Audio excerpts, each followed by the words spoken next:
തൃശൂരിൽ അതിഥി തൊഴിലാളി ട്രെയിനിൽ നിന്ന് തള്ളിയിട്ട് കൊലപ്പെടുത്തിയ TTE കെ വിനോദിനെ കുറിച്ച് സഹപ്രവർത്തകർക്കെല്ലാം നല്ല അഭിപ്രായമായിരുന്നു.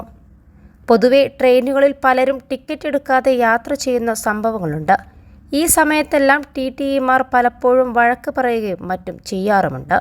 എന്നാൽ ഒരിക്കൽ പോലും മറ്റുള്ളവരോട് കയർത്ത് സംസാരിക്കുകയോ ട്രെയിനിൽ നിന്ന് ഇറക്കി വിടുകയോ വിനോദ് ചെയ്തിട്ടില്ല.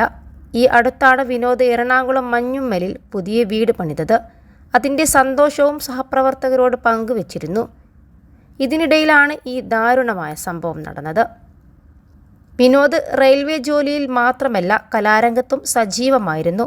നിരവധി സിനിമകളിലും അഭിനയിച്ചിട്ടുണ്ട്. മോഹൻലാലിനൊപ്പം പുലിമുരുകനിലും വിനോദ് വേഷമിട്ടു. നാനാ സിനിമാ വാരികയിൽ ഉൾപ്പെടെ വിനോദിനെക്കുറിച്ച് കുറിപ്പുകൾ വന്നിട്ടുണ്ട്.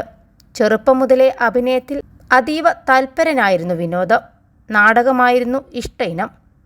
പിന്നെ മിമിക്രി, രണ്ടിലും സമ്മാനങ്ങൾ വാരിക്കൂട്ടി. റെയിൽവേയിൽ TTEയായി ജോലി ആരംഭിച്ചപ്പോഴും സിനിമാ മോഹം ഉള്ളിൽ കൊണ്ടു നടക്കുകയായിരുന്നു വിനോദ്. സ്കൂളിൽ ഒരുമിച്ച് പഠിച്ച സംവിധായകൻ ആഷിഖ് അബു വഴിയാണ് ആദ്യമായി സിനിമയിലേക്ക് എത്തുന്നത്. +2 ഡിഗ്രി കഴിഞ്ഞവർക്ക് വേൾഡ്സ് ഫസ്റ്റ് AR/VR ക്ലാസ് റൂമിലൂടെ സ്മാർട്ട് ഫോൺ എഞ്ചിനീയർ ആവാം. കൂടുതൽ അറിയാൻ വിളിക്കൂ ബ്രിഡ്കോ ആൻഡ് ബ്രിഡ്കോ. ഗ്യാങ്സ്റ്റർ ചിത്രത്തിൽ മമ്മൂട്ടിയുടെ ഗുണ്ടാ സംഘത്തിലെ പ്രധാനിയായി വേഷമിട്ടു. പിന്നെ തുടരെ ചിത്രങ്ങൾ: Villali Veeran, Manglish, how old are you, Acha Din, Ennum Eppozhum, Viswasam Athalle Ellam, love 24x7, Pulimurugan,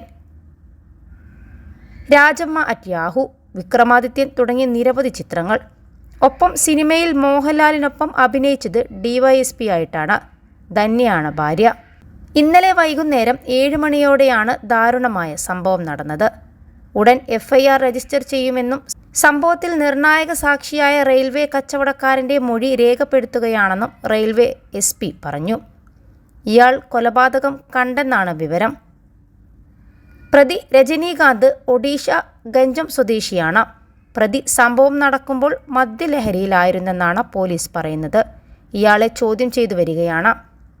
Thrissur Mala സ്വദേശിയാണ് കൊല്ലപ്പെട്ട TTE കെ വിനോദ്.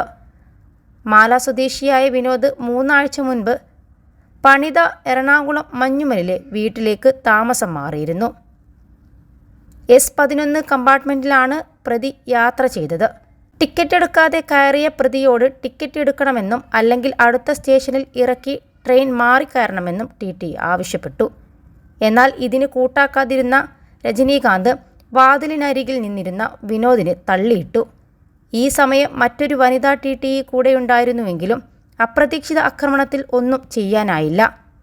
2 വനിതാ TTEമാർ ഉൾപ്പെടെ ട്രെയിനിൽ ആകെ 6 TTEമാരുണ്ടായിരുന്നു. റെയിൽവേ ട്രാക്കിൽ വീണ വിനോദിൻ്റെ ദേഹത്തു കൂടി മറ്റൊരു ട്രെയിൻ കയറിയെന്നാണ് റെയിൽവേ പോലീസിൻ്റെ പ്രാഥമിക നിഗമനം.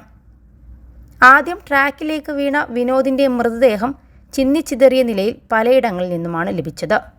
21 ലക്ഷത്തോളം സന്തുഷ്ടരായ ഉപഭോക്താക്കളും 2 ലക്ഷത്തോളം തിമിര ശസ്ത്രക്രിയകളും പൂർത്തിയാക്കിയ മലബാറിലെ ഏക കണ്ണാശുപത്രി Al Salama eye hospital, hospital road, Perinthalmanna. കാലടക്കം വേർപെട്ടു പോയിരുന്നു. തൃശൂരിൽ നിന്നാണ് പ്രതി ട്രെയിനിൽ കയറിയത്. പാലക്കാട് നിന്നുമാണ് പോലീസ് ഇയാളെ പിടികൂടിയത്. പ്രതിയെ RPFന് കൈമാറി.